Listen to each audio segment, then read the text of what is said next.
پھر اس نے اپنے گھر کے منتظم کو یہ حکم کیا کہ ان آدمیوں کے بوروں میں جتنا اناج وہ لے جا سکیں بھر دے، اور ہر شخص کی نقدی اسی کے بورے کے منہ میں رکھ دے، اور میرا چاندی کا پیالہ سب سے چھوٹے کے بورے کے منہ میں اس کی نقدی کے ساتھ رکھنا۔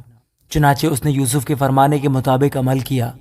صبح روشنی ہوتے ہی یہ آدمی اپنے گدھوں کے ساتھ رخصت کر دیے گئے۔ وہ شہر سے نکل کر ابھی دور بھی نہیں گئے تھے کہ یوسف نے اپنے گھر کے منتظم سے کہا، جا کر ان لوگوں کا پیچھا کر، اور جب تو ان کو جا لے تو ان سے کہنا کہ نیکی کے عوض تم نے بدی کیوں کی؟ کیا یہ وہی چیز نہیں جسے میرا آقا پیتا اور اسی سے ٹھیک فال بھی کھولا کرتا ہے؟ تم نے جو یہ کیا سو برا کیا۔ اور اس نے ان کو جا لیا اور یہی باتیں ان سے کہیں۔ تب انہوں نے اس سے کہا کہ ہمارا خداوند ایسی باتیں کیوں کہتا ہے؟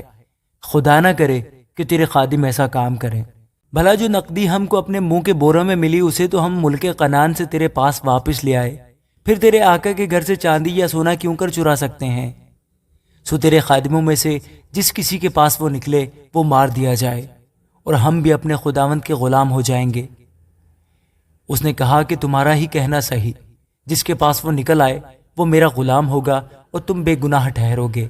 تب انہوں نے جلدی کی اور ایک ایک نے اپنا بورا زمین پر اتار لیا اور ہر شخص نے اپنا بورا کھول دیا۔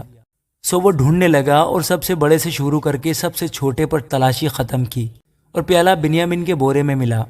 تب انہوں نے اپنے پیراہن چاک کیے اور ہر ایک اپنے گدھے کو لاد کر الٹا شہر کو پھرا، اور یہودا اور اس کے بھائی یوسف کے گھر آئے۔ وہ اب تک وہیں تھا، سو وہ اس کے آگے زمین پر گرے۔ تب یوسف نے ان سے کہا، تم نے یہ کیسا کام کیا؟ کیا تم کو معلوم نہیں کہ مجھ سے آدمی ٹھیک فال کھولتا ہے؟ یہودا نے کہا کہ ہم اپنے خداوند سے کیا کہیں؟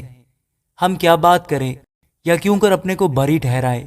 خدا نے تیرے خادموں کی بدی پکڑ لی۔ سو دیکھ، ہم بھی اور وہ بھی جس کے پاس پیالہ نکلا دونوں اپنے خداوند کے غلام ہیں۔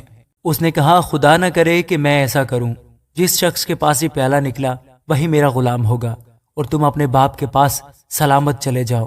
تب یہودا اس کے نزدیک جا کر کہنے لگا، اے میرے خداوند، ذرا اپنے خادم کو اجازت دے کہ اپنے خداوند کے کان میں ایک بات کہے، اور تیرا غضب تیرے خادم پر نہ بھڑکے، کیونکہ تو فرعون کی مانند ہے۔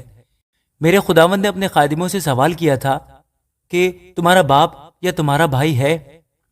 اور ہم نے اپنے خداوند سے کہا تھا کہ ہمارا ایک بوڑھا باپ ہے، اور اس کا بڑھاپے کا ایک چھوٹا لڑکا بھی ہے، اور اس کا بھائی مر گیا ہے اور وہ اپنی ماں کا ایک ہی رہ گیا ہے، سو اس کا باپ اس پر جان دیتا ہے۔ تب تو نے اپنے خادموں سے کہا کہ اسے میرے پاس لے آؤ کہ میں اسے دیکھوں۔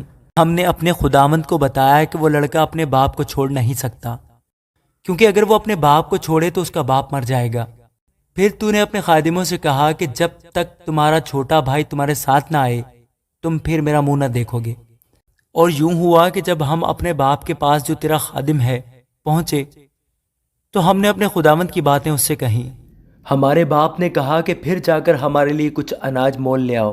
ہم نے کہا، ہم نہیں جا سکتے، اگر ہمارا سب سے چھوٹا بھائی ہمارے ساتھ ہو تو ہم جائیں گے، کیونکہ جب تک ہمارا سب سے چھوٹا بھائی ہمارے ساتھ نہ ہو ہم اس شخص کا منہ نہ دیکھیں گے۔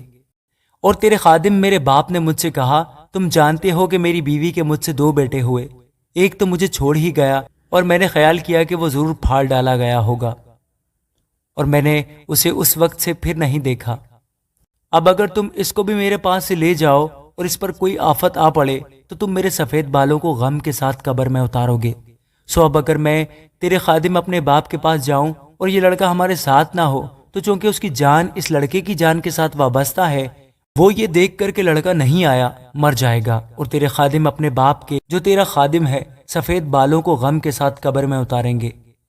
اور تیرا خادم اپنے باپ کے ساتھ اس لڑکے کا ضامن بھی ہو چکا ہے، اور یہ کہا ہے کہ اگر میں اسے تیرے پاس واپس نہ پہنچا دوں تو میں ہمیشہ کے لیے اپنے باپ کا گنہگار ٹھہروں گا۔